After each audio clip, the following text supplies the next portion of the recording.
Yeah. I mean, recycling is a broken system.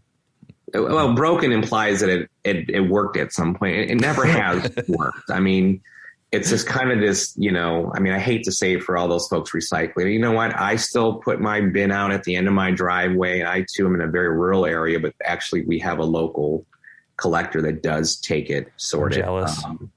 But it's a broken system. I mean, you got all these numbers, you have all these different types of plastic. If it's not clean, it's kind of worthless. You're just throwing stuff in the garbage. And as we know, I mean, the number, I think globally is less than 9%, of all plastic is recycled worldwide.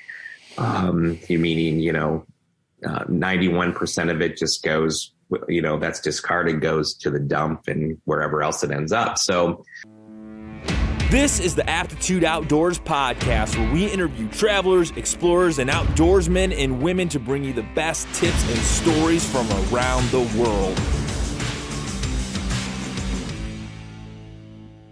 All right. Well, Todd, welcome to the Aptitude Outdoors Podcast. Super excited to talk to you today about ocean plastics. And, you set out and founded the Plastic Oceans International Organization. So what prompted you to, get involved with plastic pollution? It's a huge issue right now. What made you specifically say, I need to start this organization?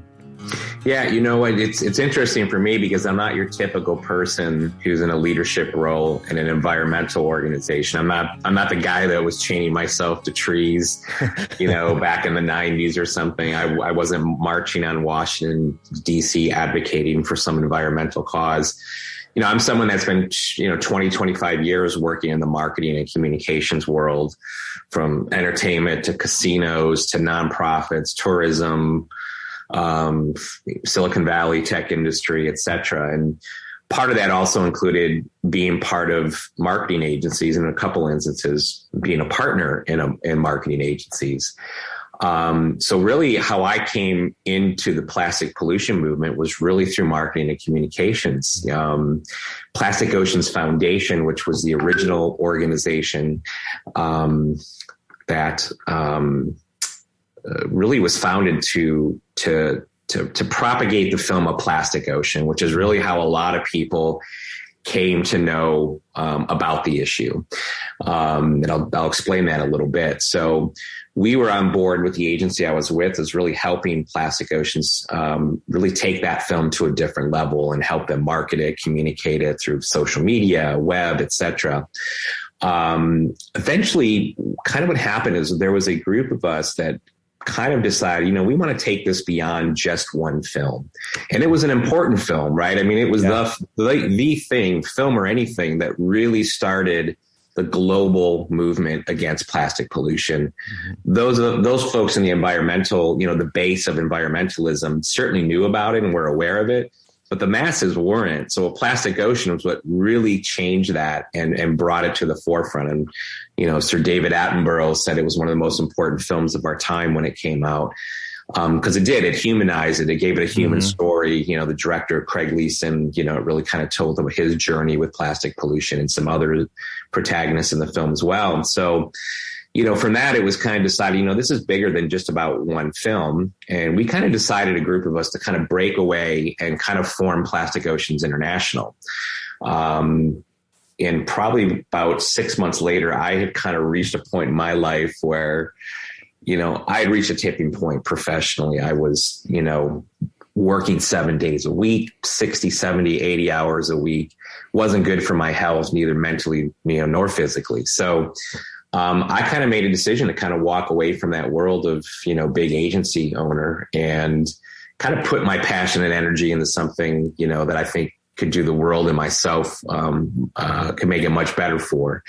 I was lucky because, Plastic Oceans International, although I had helped founded it, I wasn't fully full-time behind it as far as working directly with the cause, but it was available to me and I was able to move into that role pretty smoothly. So that's really kind of by accident in a way. I've always been an outdoors kind of guy in the sense of really appreciating nature. I'm from Michigan, so I grew up in the Great Lakes states. So it's pretty hard to grow up here and not kind of have some connection to water, given that we're a Great Lakes state. So So yeah, that's kind of my long-winded way of answering, I think, a very simple question, but that's kind of how I came to be involved. Well, as a Michigan native myself, I grew up in, Southeast Michigan, currently in the Toledo area. So very familiar with a lot of the Great Lakes issues that are going on. And, while we're here, if you're a Michigan guy, what do you love about Michigan? Because I always argue that it's one of the greatest states. And I know my podcast is out of Ohio. People are just going to be upset about this, but I'm sorry, I have to say it. As a person who's lived in both states, Michigan is one of my favorite places, not only in the United States, but like in America as a whole. The Great Lakes, there's so much to do outdoors wise. So why do you love Michigan so much? Yeah, I think it's just that. I mean, you can be in so many different parts of Michigan and you swear you were somewhere else. My co-founder, Julie Anderson, and her husband were visiting a couple years ago while we were making a film, and they were just blown away by it. These are residents of Malibu, California, and we went up, Traverse City. We went to, Sleeping Bear Dunes, and they just would never have guessed they were in Michigan. They had no idea. They were blown away, But yeah, I think it's the Great Lakes. I think it's all the inland lakes. It's the four seasons. I know everyone kind of complains about the winters and all that, but I lived in California for 5 years in the Bay Area, and I tell you what, I did miss the change of seasons. Mm-hmm. There is something about the fall colors. There is something about winter. I could do with less winter. My life now, I'm recently married. My wife is from Mexico, so we spend a lot of time in Mexico. So strategically, a lot of that will probably be during the winter.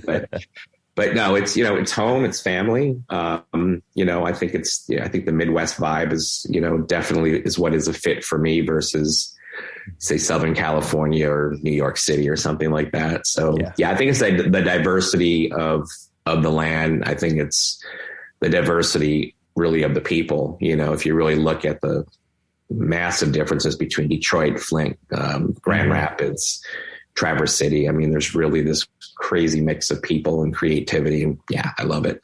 I love it as well. So as a Great Lakes guy, we've been hearing more and more about plastic pollution in the Great Lakes. Specifically, I know that's not, completely ocean oriented, even though you could argue that they're pretty much the size of small oceans, the Great Lakes themselves. I don't know how much you're versed on Great Lakes plastic issues, but for me, that kind of hits home because that's like right out my door. I could leave this studio right now and drive 15 minutes and I'm at Lake Erie. So, I mean, that's a huge issue. I love paddling on Lake Erie, fishing on Lake Erie. So what's going on with that? How much is it impacting a local problem? I mean, if you really look at the percentage of concentration of microplastics or plastics in general in the Great Lakes, it's on par with the oceans. As a number, I mean, these estimates are kind of thrown out and they're usually based on small samples, but, there have been some studies done that suggest there's roughly around 22 to 25 million pounds of plastic that enter the Great Lakes every year. Most of that concentrated really on, Lake Erie, Huron, and Lake Michigan, Lake Erie, Lake Michigan, a little bit less so in Huron and Superior, even less than that, but still 22 million pounds plus. I've found in this world, I think those estimates probably are underestimated if I had to guess. But again, there's not definite, concise, peer-reviewed science on that. But there are some pretty, suggested to be fairly accurate estimates in that range. So it is a big problem. I think it was last year, there was a new study, specifically Lake Erie, about the level of microplastics on the bottom of Lake Erie being much higher than previously thought. So, it's one of the many, water security issues facing the Great Lakes. You're from Toledo, so toxic algal blooms. We have a film called The Erie Situation that addresses that. PFAS, basically runoff of forever chemicals that are impacting the Great Lakes and the entire Great Lakes basin that feeds into it. And like you said, I mean, they are like little mini oceans or seas, but people forget they actually do connect to the ocean as well. I mean, you can now follow the St. Lawrence Seaway and get all the way to the Atlantic Ocean if you really wanted to. So, certainly many shipping boats do. So, yeah. But yeah, that's kind of the current state of it. I mean, it's it doesn't get the attention that the oceans do. And likewise, I mean, we always associate plastic pollution to the oceans or water, and it's a far more worse problem on land, so people always forget that's really the source of all the plastic is on land. It's where it's produced, it's where it's discarded, it's where it kind of feeds into the oceans and rivers and all that. So yeah. Yeah. So I'm currently, weirdly enough, great timing to be reading this, The Life and Death of the Great Lakes, Dan Egan, amazing book. I'm like really just love reading environmental literature and like conservation literature. And this book is really amazing. And, he really enjoyed the Erie situation, which I'm super bummed. I missed one of the premieres that played here in Maumee. I was out of town at the time in this area. But I'm very familiar with this issue because I was here when it happened. I lived through, that whole algae bloom shutting down our water system. It was pretty scary. What's the film about, and, how can people maybe see it, or where's it going to be screened soon? Because I know it's relatively new. Yeah, it's going to be back in Toledo just in a couple weeks at the awesome. I forget. I'm sorry. I apologize. The Science Center that you have in Toledo. Okay. Yeah. Imagination Station. Yeah, the Imagination Station. So, cool. I want to say that it's screening on August 6th, I think. But yeah, I mean, for folks in the Toledo area, check that out. It's definitely coming there. We'll also be screening in October at the Windsor International Film Festival. So across the border in Canada, it'll be there. There are some other screenings coming up. There's 2 festivals in Ohio. And I don't know the name of them. I'm not the one that had gotten the notification, but I did hear there were 2 other festivals in Ohio. And if they're not now, they'll be on our website, probably within a week or 2. So anyone can go to the eriesituation.com and certainly find, upcoming screenings there. Probably a little bit outdated. We've all been pretty slammed the last few weeks. We were out at the UN Ocean Conference in Portugal out there. So, and I know, David, the director of the film, David Ruck, has been really doing a lot of amazing work with the folks with NOAA. So, but definitely, this week, early next week, I would encourage folks, go to the website if you're looking for updates on screenings. Yeah. And what was the impetus to make that film? Why did you pick that of so many issues? Yeah, I know you had a role in that film. So why did you pick that one specifically? Or Yeah, definitely. Also just to backtrack one thing, I just forgot one important thing. Actually on September 12th, including Toledo, Erie, Pennsylvania, Detroit, there's a group of Great Lakes PBS stations that are all airing the Erie situation. So that's another place to go and see it on September 12th. Sweet. They're all airing it on the same date at the same time. So why the Erie situation? We get asked that a lot because it's like, why this? It has nothing to do with plastic pollution. Yes and no. In the end, plastic pollution is, as I mentioned earlier, is a water security issue. We all have rights to clean, fresh water that's not going to kill us. Toxic algal blooms, by their name, they're toxic. They're harmful. Yeah. Plastic pollution, it's harmful. They're both unsightly. PFAS, take your pick. We were looking to do a film about the Great Lakes. And initially it was about plastic pollution of the Great Lakes. It was one of the reasons Julie, my co-founder, was in Michigan when I mentioned that. We were kind of exploring stories up in Traverse City, over to Alpena, Michigan, and further down in the Detroit area. And, kind of what happened was this thing called COVID. So it's like, well, we kind of might have to put a little kibosh on this because, we're just, we had to cancel a lot of interviews and just things weren't happening as we all know. But through research, we'd come across David's film, and kind of what we do, we have 2 models. Either A, we produce a film from beginning to end ourselves, or we find projects that filmmakers currently are they're in production, they're in post-production, one of the 2. David had finished his initial shooting, so he was in post-production, and we kind of came on board as executive producers and kind of just helped take that over the finish line, finish up post-production, get the final cut of the film, and then really start pulling together what we call an impact program for it, an educational program. For us, it was a great story. It was intriguing. It had great visuals. It was beautifully, in many ways, beautifully shot. And it had a great human angle to it. Right. And that's, for us, our origins are in film, as I explained when we first opened up, about a plastic ocean. And we continue to take our 4 areas of activity, which are education, advocacy, activism, and science, and amplifying those with film. So the power of film, the power of storytelling is just second to none. And it's really, for us, the way that we raise awareness and educate people on the subjects. And, it was a bit of a different subject for us, but it was still a water security issue. It was a water security issue that led to how many hundreds of thousands of bottles of plastic water bottles probably coming into the city of Toledo, so people could have safe drinking water for those, I think, 4 days or so, where everything shut down several years ago. So, in the end, we really follow and believe in the idea that it's all connected. Climate change and plastic pollution, water security rights, they're not separate issues. They're all connected. Our planet is in peril. Everything impacts the other one, without question. It's all connected. So, yeah, a little bit of a diversion from us. If it's not directly about plastic pollution, but we're storytellers, and we're trying to kind of make the planet a better place. And it was a no-brainer for us. Let's do it.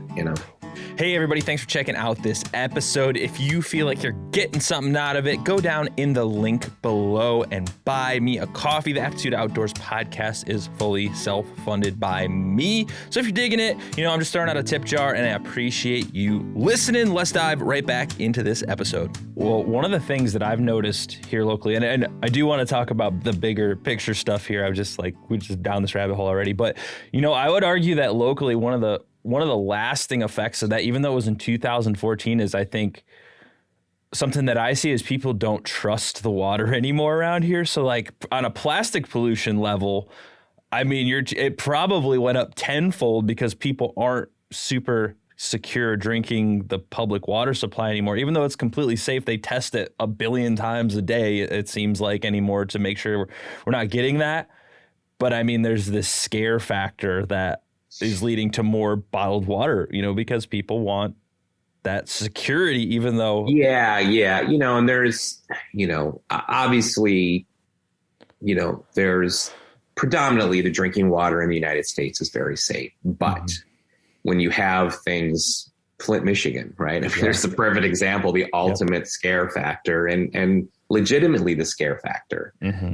Toledo, not anymore. They fixed the problem, as the film states. I mean, it's never say never. I mean, how many decades down the road will it be an outdated system? But, Toledo has one of the most, state-of-the-art water filtration, systems now in the world to provide, extremely safe drinking water. But Toledo, Ohio, Flint, Michigan, other examples around the country of lead pipes leading to, God knows what effects. And in Flint, we've seen, a large level of negative impacts on a community. So I get it, without question. But, thankfully, those examples are small, but it also kind of correlates to a whole other factor, which is, less developed countries and communities that don't have access, to the luxuries that we have in the more developed world of just turn on a faucet and you have, predominantly safe, clean drinking water, right? As opposed to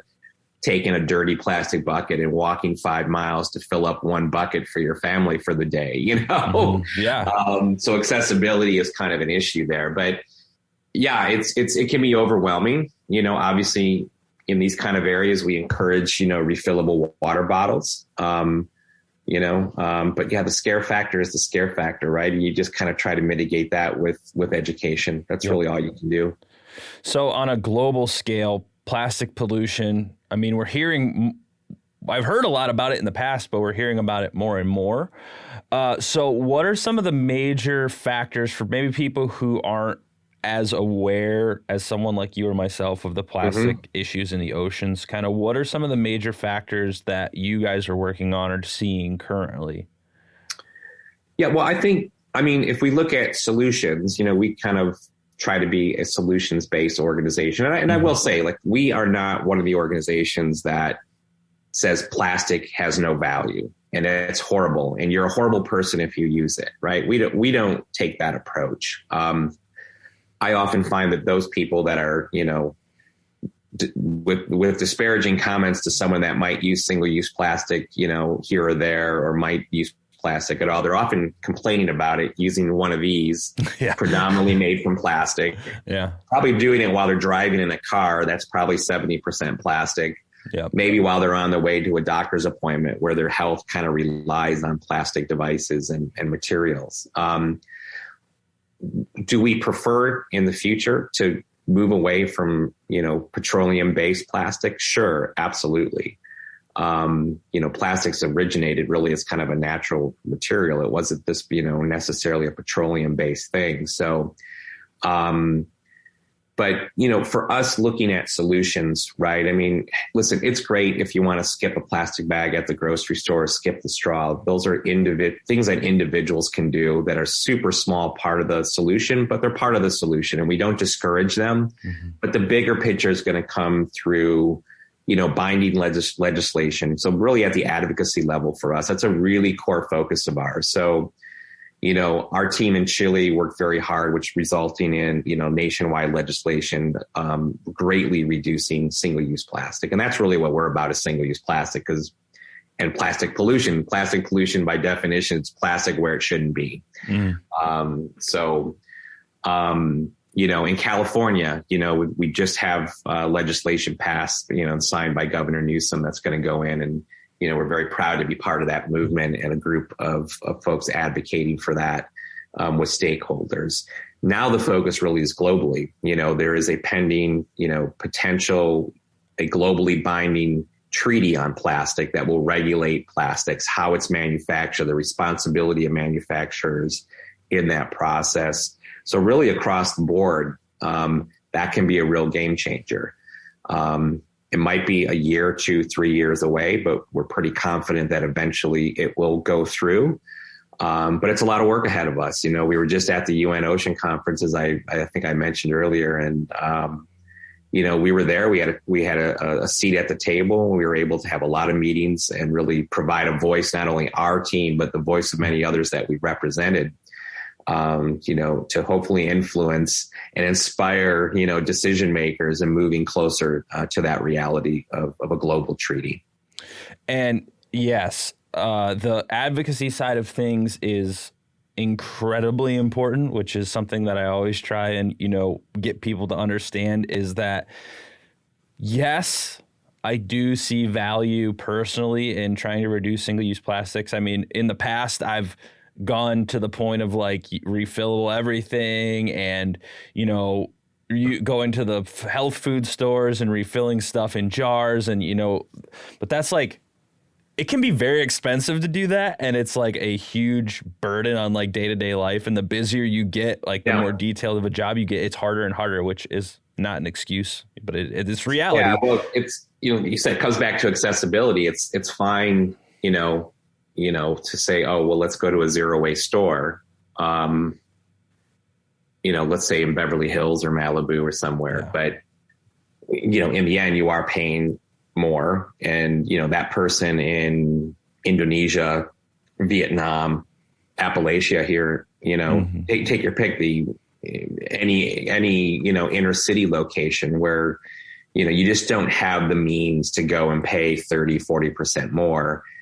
To be zero waste. It's just not practical. And that's kind of why we take the more practical approach. It's a bit cliche, but it's very true. Start with one thing. If it is the straw, skip the straw. Why do you need a straw? Yeah. Sometimes we get, it's in a restaurant. I always use a straw. I don't want to, touch the glass. I'm like, really? So you get a mug of beer and you put a straw in it? You get a glass of wine and you put a straw in it? Because I've never seen that, So you kind of remind people of those simple things like, do you really need a straw? Reusable bags are kind of cool. I finally am in the habit of using them. And I say finally because I've been part of Plastic Oceans for 6 years. And, I wouldn't say I don't ever get a single-use plastic bag. You're always going to be in situations where it's just unavoidable. That's just reality. And anyone that says it's not is just not living in a realistic world, you know? It's going to happen, but make an effort, you know, if you can play your role. It was a problem created by everybody. And I don't just mean us as individuals, corporations, government, you know, take your pick. We've all been a part of it. And there is no one solution. Correct. Other than to say it's going to take everybody's effort to really solve the problem, you know, without question. So. And one of the points that you kind of touched on already briefly, but this problem is created by everyone. There's a lot of individual choices that go into it, but as with most things I'm finding over time, I think a lot of the regulations need to come at like the corporate level, because, you know, it's essentially cheap, lazy choices to save a couple dollars here and there, which are having huge impacts globally on stuff. Like the things that individual people do impact the environment, obviously, yes. Like it's like, but it's like blaming the algal bloom on people using lawn fertilizer, when in reality there's like millions of tons of fertilizers going on farm fields. It's like, yes, you're contributing, but you're not contributing as much as X person. So I feel like it's the same with plastic. So, you know, what's on the activism side? Are you doing anything at the corporate level? I know you said you talked to you went to like the United Nations and stuff like that, but is there anything that you're doing with like individual corporations to be like, hey, maybe we can work together on this? Yeah, I mean, we have in the past. We've worked with some organizations, you know, from Samsonite to some beauty products, and help them kind of manage through reducing their plastic footprint. Without question. I mean, listen, corporate responsibility, manufacturer responsibility is a big part of a lot of the legislation going on, including that's going through in California, and part of the discussions with the potential UN treaty. Because there is that belief, and I think a lot of it is valid, that, you know, these manufacturers kind of sell this, you know, oh, this is, even those that sell it as like, oh, recyclable and biodegradable and this, there's a lot of kind of, you know, untruths in advertising, so to speak. But it's really putting more responsibility on the manufacturer for the recycling of their products, or really just using products, that encouraging them to use products that are, you know, just aren't forever products, right? That aren't plastic. They're going to be here forever. So it's a big component of the advocacy part of things. So without a doubt, that's kind of been a big shift in the last couple of years with a lot of this legislation that we're looking at, is it does put the onus quite a bit on the manufacturer of the products. You can't you can't just make these irresponsible products that are then packaged. I should say products that are packaged irresponsibly, and just throw them out there with no regard for what happens to them, you know.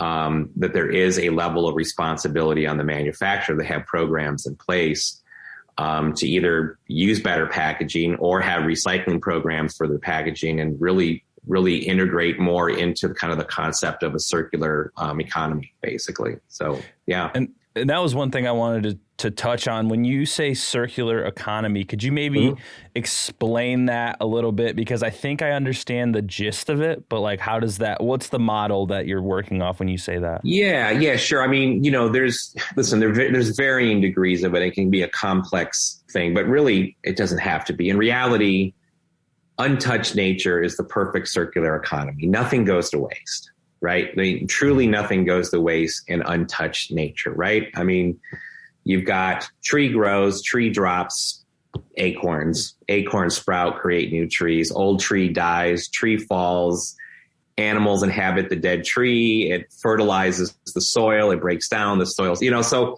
it's a constant, you know, cycle of rebirth, death, rebirth, you know, it's truly circular. It is the perfect circular existence. So that's kind of what you hope for, right? Is that there is nothing going to waste in our human kind of sociocultural economic existence, right? If it's manufactured, it's going to go back into the circular system and not go to waste. It's not just going to go to landfill or, you know, again, litter that ends up in the ocean. So there's a lot of different levels to that. I mean, Mark Minabo and Julie Anderson, they're our two experts on circular economy, and they've spoken quite a bit on it.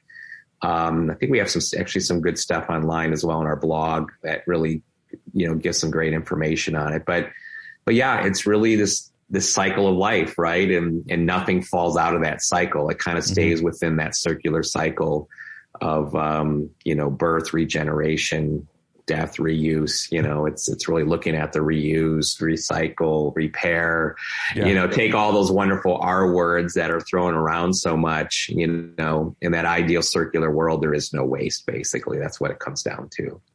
Well, and difficult place to get to without question. Yeah. Oh yeah. It's pretty much hard to get anything done anymore, it seems like, at this point in time, but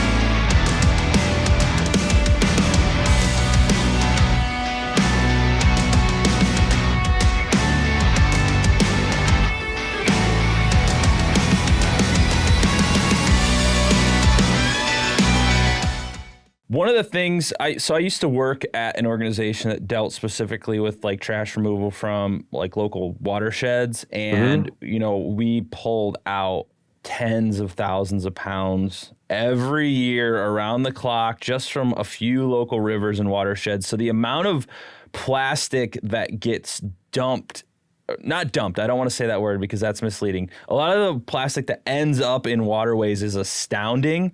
And I mean, we were probably touching like 100th or 1,000th of the amount that's actually in there. Yeah. And one of the things I learned putting in some years at this place was the recycling systems that we have, whether they're run by a county or whatever, a group or a state, whatever it is, are kind of overburdened, and there's not enough education on what is actually recycled. Because say where I live, the recycling system's on you. We don't have a pickup. I live in a very rural area. So if you want to recycle, you take the effort to package your own stuff up, take it to a site. But the things that people leave at these sites are insane, like vacuum cleaners and car seats. And it's like, this is not recyclable in any way, shape, or form. So I think there's a lot of misunderstanding about recyclable. And it stinks because people want to do good. They want to do the right thing. Yeah, I mean, recycling is a broken system. Well, broken implies that it worked at some point. It never has worked. I mean, it's just kind of this, I hate to say it for all those folks recycling. You know what? I still put my bin out at the end of my driveway. I too am in a very rural area, but actually we have a local collector that does take it, sort of. Jealous. But it's a broken system. I mean, you got all these numbers, you have all these different types of plastic. If it's not clean, it's kind of worthless. You're just throwing stuff in the garbage. And as we know, the number, I think globally is less than 9%, of all plastic is recycled worldwide. Meaning, 91% of it just goes, that's discarded, goes to the dump and wherever else it ends up. So, and we know, right? We know from all the multiple stories in the last, 18 to 24 months of, our recycling that we think is recycled oftentimes is just shipped off to, less developed, unfortunate countries, that don't have the ability to really deal with it. And it's not really being recycled. It's just being taken to a dump. And also there's a difference between dumps and landfills. Dumps are open air dumps of garbage, where you typically have mothers and their kids sifting through the junk, trying to find anything of value for their families and stuff. So, it's so many levels, and I'm by no means a recycling expert. But it is a very broken system. Nobody really understands it, right? I mean, can anybody really tell you what numbers 1 through 7 mean? I mean, nope. I do have an article on our blog that explains it, but nobody, it's so complicated. It just, anyone that thinks recycling is really a big part of the solution is very mistaken, unfortunately, because I know I still feel good when I take that bin out. I'm doing something. Is it better than doing nothing? Of course it is. There is a small percentage of it that's actually getting recycled. But unfortunately, it is a very small percentage that even in America that you send out, I mean, the odds of it actually being recycled are very, very small. And I hope it's a system that can be fixed. I think part of that will come from science and developing new plastics or alternatives to plastic that are just easier to recycle. I mean, that's a problem with plastic too, right? It's not infinitely recyclable like aluminum, for example. Mm-hmm.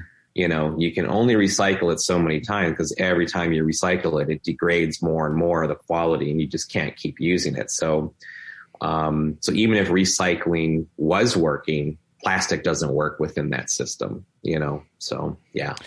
Yeah, it's difficult. And another thing that I kind of noticed over time with doing educational programs and things like that is that a lot of people are under an assumption, because I've had public programs and you get 50, 60 kids out there cleaning and you start talking about, how do you think that this stuff ends up in the water? How do you think? And then a lot of people are like, oh, people are polluting and people are throwing stuff out of their car windows when they're driving. And like, yes, people do that. It's not, I wouldn't say it's the most common thing, but a lot of the things that end up are just stuff blowing around. Stuff blows out of garbage cans, and there's millions of people in the U.S., so things blow all over the place. Grocery store garbage can lid flips open and trash bags are flying everywhere. So, I think that there's a lot of misconceptions on that end. Or do you have any tips for people, or maybe any information on how they can kind of prevent plastic from getting away and like maybe containing it better, even if that, I don't know if that's the right way of looking at it, but yeah, I mean, it's, again, this is really, every situation's different, right? Every community is different. So if you take it just from our human individual aspect of it and responsibility, it's all you can really do is, make sure your waste is properly disposed of. If you see an overflowing bin, don't just put it on top, and keep that overflowing going, because it's just kind of, what's going to happen. Mm-hmm. It is demand more from your local government. If the waste management systems, even as simple as just garbage bins, if there aren't enough of them, demand more. Garbage bins are a small investment. Demand more. If they're not picking them up or emptying them frequently enough, demand better. Those are small things that really don't have a huge cost for government. If you add, 4 bins to a park, it might cost $1,000. I mean, these bins are not like, $5, although I'm sure there's really creative ways to make them very cheaply, within a community activity as well. But nonetheless, I mean, that is just, respect your community, have a love and respect for public spaces, your own spaces. I guess, excuse my French, but give a shit, Yeah. I mean, that, if you care, that's the first step, right? You got to care about it. If you don't care about it, it isn't going to matter. You can talk till you're blue in the face to someone who just doesn't care, then, they're just not going to make a change. So, be diligent in what you do as an individual. Reduce the amount of plastic you're using as best you can. When you use it, dispose of it properly. If you see others not disposing of it properly, find maybe a polite way to suggest that they do. I don't suggest anyone get into a confrontation, of course. People don't like being told what to do. But, if it's a situation that could be done in a friendly way and that is, then go for it. But demand more. Go back to the advocacy thing, demand more from your local government in particular, to do better, if indeed they need to do better. And most communities do need to do a little bit better when it comes, to waste disposal options for their communities. I see that here in parks in Michigan where it's like, there's not a waste bin, for 300 feet. Mm-hmm. It's like you really, if you expect to have big clusters of people, you need to have waste disposal options for them, pretty frequently. So yeah, unfortunately, people do litter, that is, it doesn't compute for me. I mean, maybe when I was a kid, but I don't do it, and I'm thankful that's not even something I have to think about. I just don't do it. But, I do see others do it, firsthand. So, yeah. And on the advocacy side of things, how do you suggest people get involved? Because it can be, even for someone like me who's constantly reading and talking about these issues on multiple different planes, how does someone get involved in advocacy at an individual level? Because that seems to be where it gets to be overwhelming, because you see these big organizations doing stuff, but as an individual, you kind of feel like, where do I go? Well, it's amazing the power of, community engagement with local officials. I mean, call City Hall, call your local representative, your state representatives, call your state senator, call your U.S. representative or U.S. senator. I used to work for one. I worked for Senator Carl Levin in Michigan for a few years, back in the 90s. And those phone calls do get heard. They do make a difference. Write letters, sign petitions. There's any number of calls for signatures for any number of causes, typically. Even if it's not in your community, if it's to support a national measure that would reduce plastic pollution, support that legislation. That's the biggest thing is you've got to get involved. If you want to have a voice, you can only have a voice by getting involved and speaking up, right? Yeah. I mean, that's what it really comes down to. But you know what? Writing letters, making phone calls, sending emails, that's easy. They do make a difference. And educate yourself, make sure you understand the subject. If you're going to call for something to change, you really need to understand it, because if you're in a position where you're asked to explain, well, okay, why is this so important to you? You don't want to say, I'll have to think about it, So know the issue, know how it's impacting your community. And then, just if you want to have a voice, you have to speak up. Plain and simple. Absolutely. So, you work on an international level. What are some of the issues that are most kind of near and dear to your heart that you really are kind of like your pet projects that you really think that you can make the most impact in? Yeah, I think it's through filmmaking is one. We have a slate of films. I'm very fortunate to have been involved with them. One of them that I directed, I think, again, nothing beats the power of visual storytelling to engage people, inform people, inspire people. When you can tell real stories, human stories, to make these issues relevant to people, I think it's, extremely powerful. That's one. One of them, a project of ours that I'm really excited about is called the Blue Communities Initiative. So this is basically taking the concept of, really focusing on local action in order to really inspire change on a global scale. So it's really working from the bottom up instead of the top down. And it's basically an alliance. We have over 50 member organizations in it, all kind of hyper local environmental organizations. In some cases, research institutes, educational institutions. And we're in 40 locations around the world with about 50 members. So the idea is really to create, we've been part of various coalitions and alliances where there really is no collaboration. There is no coalescing for the coalition, It's just kind of like this organization and name that's one-way communication. And, we kind of saw that as a problem, and we felt the solution was, well, let's start our own, but to really create something where member organizations truly are engaged with each other. They're there as resources for each other to inspire each other.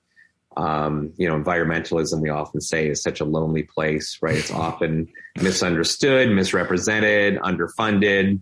So we kind of are there as support for each other, but, how can we learn from each other? And we've seen that in action. We've seen, an organization in Campeche, Mexico, who has a project that was nearly the same as one trying to be started by a partner on Easter Island in the South Pacific. So that organization on Easter Island was able to be in touch with the other organization, really learn what tell me what were the successes and failures in your program so we can launch ours and do better.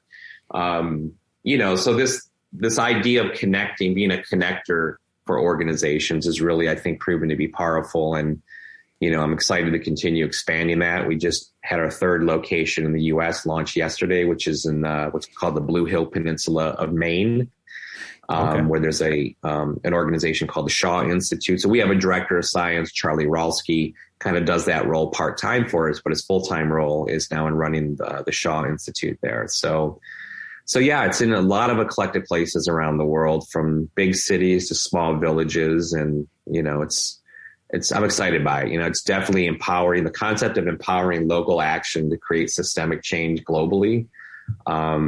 It works, plain and simple, so we're excited about it. As I definitely am, for sure. I think there's a lot to be said for, local movements making a lot of change, because they're kind of like the underdog, scrappy guys who actually care. And that caring can go a long way in the environmental movement. I mean, people get passionate. Yeah. Well, in the end, it's local organizations. I mean, what often happens is something like this comes up, and the organization that's in our position is like, it's more of a like, oh, we're Plastic Oceans and we're here to save you. Let us show you how to do things. No, we take the opposite approach of, we vet all these members because they have amazing projects. They're going to know their community and what the hurdles are that community is facing socially, economically, culturally, environmentally. We're not going to know that. So we find organizations with projects that are working, they're ingrained within their community. They know their community. And for us, it's more like, this is awesome. How can we help? We want you part of this kind of alliance to help others understand. And we're going to take your work.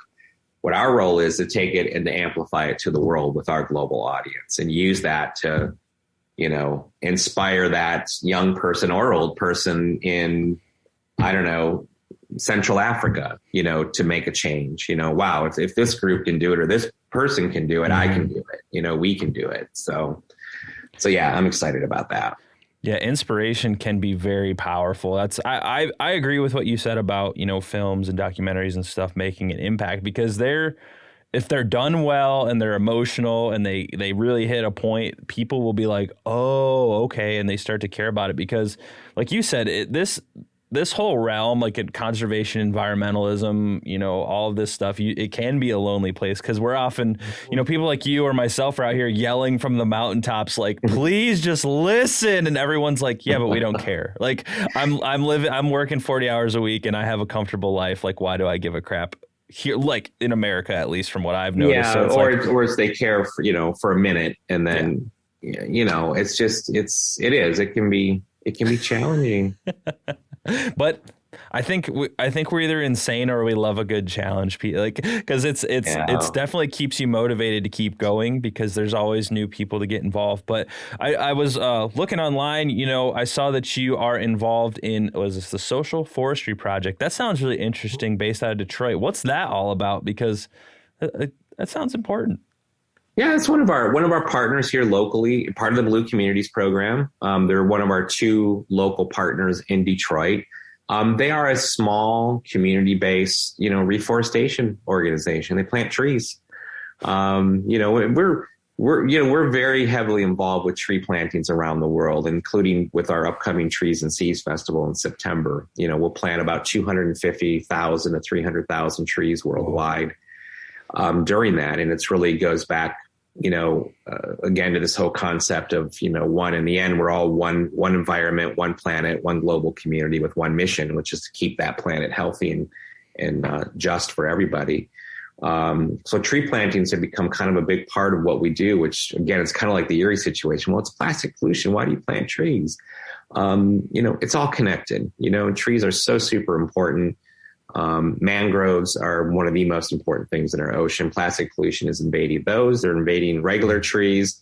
Trees act as filtration, oftentimes actually filtration of plastic pollution before it reaches, the oceans, and we can go and grab it and keep it from getting in those waters. But, Social Forest Project, great organization. I was a board member, previously a board member for them. And then they're, again, one of our members in the Blue Communities program. That's good awesome. work, good people. And so, the filmmaking side of it, you produce, you direct. Are there any of the films that you've worked on that you're really excited about? I mean, I know that's hard because when you get that involved in a project, it's really hard to pick a favorite thing, but. Yeah. I mean, listen, certainly, Against the Current was the film that I directed. So that has a little extra special place in my heart because it was the first film I ever directed. I've always been a producer or a writer, and that's been exciting. It's kind of nearing its end of its film festival cycle. But, it was an amazing experience. It took us to Easter Island. It took us to Durban, South Africa. We shot some of it in northern Michigan. So it's, that certainly has a special place. And I think it's kind of directly about a woman, Sarah Ferguson, who ends up becoming the first human being ever to swim around Easter Island in one go. This was something that was projected to take about 32 hours nonstop, through pretty rough conditions to do it in. I mean, I can barely tread water for probably 10 minutes. And so it was us really chronicling this, but it was a swim that Sarah did to raise awareness about plastic pollution. So plastic pollution, the issue of plastic pollution kind of is the subplot, or one of the supporting characters in the film, I guess you could say. So, but I think, a current project we have is called Cutting the Line. So we're in production on that now. And this tells really the story of, off the coast of Namibia, Africa, which is in the southern part of Africa, real close to South Africa. There's a lot of examples of these seals that are entangled in plastic. I mean, just hundreds of them every year. Oftentimes when they're babies, they're very playful. So they see these plastic things in the water and they want to play with them. And they oftentimes get entangled in them. And oftentimes it's commercial fishing lines. So, and what happens is they continue to grow and these things around their neck just get tighter and tighter because their bodies are getting bigger and bigger. And as you can imagine, they often suffer pretty agonizing, horrible, painful deaths. So the film really chronicles the work of an organization called Ocean Conservation Namibia and their work to really save these seals. So they are out there every day, basically running down seals. They kind of get them, they have to trap them and then basically unentangle them. So it's a pretty inspirational story about a family that started that, but that we're also using as a way of really shedding the light on kind of these kind of stories of the commercial fishing industry and the impact it has. So yeah, that one's in production. We've got, we screened a little bit of a 10-minute teaser of it at the United Nations Ocean Conference in Portugal, in Lisbon. Got a really great reaction. So we're excited. We've got a few more things to shoot, but we're hoping by the end of the year, early 2023, that it'll be, ready to go. So fingers crossed. One thing that I always, to get a little philosophical, when you live your life and you do stuff and you work and you whatever. Did you ever see yourself when you're, maybe younger in college or something doing what you're doing now? Because that's a lot of people I think have a hard time with that. No, not real. No, not doing what I'm doing now. Now, listen, I've always, since a teenager, I wanted to be a filmmaker, right? I just turned 50. So, it took 45 yeres maybe for me to get there, and 48 to get there to be a director. But really working, with the global environmentally now. I mean, I wanted to be a baseball player. I wanted to be Indiana Jones. I was going to be an anthropologist, an archaeologist. Oddly enough, I think I grew up watching MASH, and this is a Toledo connection because I always loved the Klinger character. And, for me was, I want to go work at Tony Paco's. That's my dream, Is that the name, right? Tony Paco? Yeah. So no, I was one of those guys, even early on in my 20s, I did 8 internships. I think from high school into my early 20s, I wanted to be a journalist, a journalist and an archaeologist. So I did internships and part-time jobs in broadcasting and radio, and so forth. But, eventually, I knew my interest was in something creative, but like, how could I really have a career? So then I went into marketing and advertising. So I could still be in a kind of a creative realm, but still be in the business world, you know? And that's really what I did for 25 years. So yeah. Yeah. I tried the corporate thing for a while, for a couple of years, because like it's essentially easy money. I don't know. I don't know if that's the correct way to put it, but it's like a lot easier than like singing for your paycheck like I do now with podcasting and stuff, like, you know, making video content and things like that nature. So it's like, it's less stressful because you just do the same thing every day, but like, it's so not fulfilling in the way that kind of working. Yeah. towards... I couldn't imagine myself going back to a corporate typical setting. You know, I've, you know, kind of have worked for myself for a long time. Obviously working with Plastic Oceans, but I mean, it's, you know, in other words, I don't sit in an office. Yeah. We're a global team. We're a remote team. You know, our work is really done in the virtual world. You know, and, you know, it's great. You know, I kind of, you know, I won't stand up, but I'm wearing pajama bottoms, you know?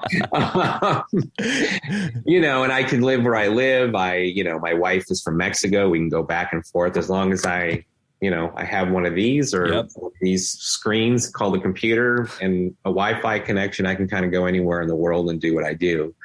And I'm fortunate about that, you know, and sometimes you're like, oh God, I could make, you know, double the money and have so much more security if I was working for, I don't know, General Motors or Apple or something. But, you know, I just can't imagine doing that again. No, thank you. But, you know, to wrap up here, I mean, it sounds like you get to travel quite a bit. You get to go all over the world doing what you do, which is a dream for a lot of people. What are some of the coolest places you've been, whether it's for work, whether it's for personal, whatever? I always like to, you know, get a vibe of like, you know, someday if I ever make any money, where can I go? Oh man, it's such a big question. You know, there's so many places I love. I mean, I love cities. I love Barcelona. Barcelona is just a wonderful, beautiful city to go to. I always love the vibe of going to New York and walking Manhattan. There's just something about the energy. I wouldn't want to live there, but you know, to visit. Some of those special places though, I mean, really, you know, Easter Island was a really amazing experience there, not just because, you know, I shot a film there, but just the experience, the locals that we met, the culture. You know, you're in this truly considered the most remote place in the world that has any sort of a significant population. There's maybe high season 10,000 people there. So it's not like gigantic population, but you know, you're in the middle of nowhere in the South Pacific, you know, and you kind of feel it when you're there. You know, but I mean, there's so many places in the US, from Alaska to, I mean, I love Northern Arizona, Sedona, Arizona, Santa Fe, New Mexico, you know, there's so many places in Europe because I just love history. I love old architecture and, you know, things like that. So, but yeah, I mean, there's so many and I'm, you know, like you said, very fortunate to have experienced that. I mean, Mexico for me is a really amazing country that just unfortunately most people in this country have no knowledge of whatsoever, right? For most people, Mexico is the poor immigrant trying to get across the border and dusty, sandy desert. And it's like anything but that. And it's really amazingly diverse landscape. You know, you can drive through central Mexico and you would swear you're in Colorado, you know. Or where I spent a lot of my time is in the Yucatan Peninsula, where it is, you know, you're in the tropics, you know, with beautiful beaches and mangroves and palm trees and everything else. So it's very diverse. The cities are amazing. You got everything from Mexico City, which is, you know, again, you're in New York City, basically, right? Big, modern, crazy, big city, down to just the most quaint and interesting little villages. So yeah, unfortunately, I don't have one simple answer for you, but, you know, and I would point back to, you know, our home state. I mean, just in general, it's a big region. What an amazing, diverse, you know, landscape and group of communities and so forth. So, yeah, I love new stuff. I love things different and getting outside of my comfort zone though. So I mean, going, you know, being more in places like Mexico, Central America, going down the Easter Island, really being, Morocco, going to Marrakesh, Morocco was the most eye-opening thing because it's so unlike anything, so non-Western, and sometimes it's good to, be somewhere uncomfortable. I always encourage people, get uncomfortable. Life's short, man. Don't just sit in your lazy boy and watch NFL football every Sunday and, whatever. I mean, get out there and do something different, watch that football if you want, but once in a while, get uncomfortable, go do something you wouldn't normally do, go somewhere you wouldn't go. So yeah. That's something I'm always preaching to. Like, it seems like life is long, but it's really not. Just get out there and do the stuff because, I mean, when you're retired, if you're lucky, you get like 10 or 15 years, to go do this stuff. Do it now. Do it now. Yeah, no, I made that decision a long time ago. I spent most of my 20s kind of traveling the world, backpacking and stuff. And because I saw a lot of people, family and otherwise, that, they're enjoying retirement when they're like 70, they can barely walk. Mm-hmm. How long do they really have? Yeah.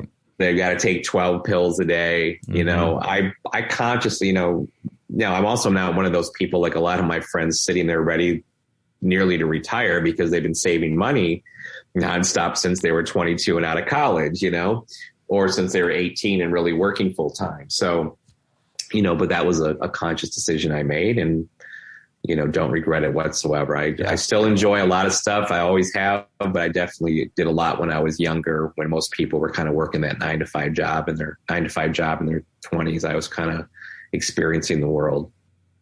It's better that way, in my opinion. Yeah. You can always get more money down the road. It's not that big of a deal. Yeah, but before we wrap up here, I'll give you the opportunity to let people know where they can learn more. Easy to find you guys, obviously a big organization, but where they can learn more about you, social media, all of that kind of cool stuff, and we'll wrap up. Yeah, definitely. I mean, go to plasticoceans.org. You'll find out everything we have going on. We talked about the Blue Communities, the Trees and Seas Festival. Check it out. I mean, September 16th to 25th. We encourage everybody to get involved. You can do it as an individual. If you want to just go with your family, go walk around a park and pick up litter, go plant flowers or a tree in your yard, do something as an individual, join an existing event or organize an event. If you want to go and organize a cleanup, a panel discussion, a tree planting, whatever in your community during those dates and have it be part of Trees and Seas, go out there. It's kind of just meant to be this kind of symbolic unification of really celebrating land and water. So yeah, we encourage everyone to get involved with that. That's treesandseas.earth. So again, not .com or .org, but .earth. But you can also go to our website at plasticoceans.org and, certainly access it there and our films. For people in your area, go to the eriesituation.com, check out that film. It will be, again, broadcast on your local public television station on September 12th in Toledo and on several others around the Great Lakes. But yeah, go check out the films, check out Blue Communities, and definitely get involved with Trees and Seas. So, and it's Plastic Free July. Try your best, if you can reduce your, I haven't gone plastic free. I will admit, but I certainly in July do my best to really even go to a different level, than I normally do. But I've been in a couple situations where I couldn't avoid the plastic, but, so I do encourage that. And if you don't mind me saying, if you go to our website on the homepage, for this month, we have this awesome hardcover book that we published, called Living Without Plastic. It's gotten amazing reviews. It's like 100 kind of really creative ways that you can reduce your plastic footprint. It's one of these beautiful, like hardcover, like coffee table books. Sweet. It's very good quality. And basically we're sending it to anybody that donates $50 or more, during Plastic Free July. So yeah, we ask anyone the book would sell for $20. So we're asking for, a $50 donation. We'll send it to you. And that includes shipping anywhere in the world. That is awesome. I didn't know. Plug. Sorry. I had to put a little plug in there for something related. That's what it's here for. Nonprofits plug away. I love books too. So I might have to get my hands on that. It's a great piece. People love thumbing through it and looking at it and go, oh, wow, really cool. It works out really well. And, and anyone just in general, if you're interested in supporting any of our programs, and specifically, I mean, we we need funding to finish cutting the line, for example, the post-production on that. General donations are welcome, but we also have some great ways to donate to specific efforts, from turtle conservation to specific communities in the Blue Communities program. So yeah, just reach out. If you send a message on the website, I'm one of the people it directly goes to. Awesome. If you use the contact form. So, well, Tod, thank you so much. I'm a talker. I could talk all day, so I'd like to let you go and go out into the world and continue fighting the good fight, man. So thank you so much, and I appreciate your time and what you're doing to make the planet a better place, man. Likewise. Thanks so much, Paul. It's been a great hour.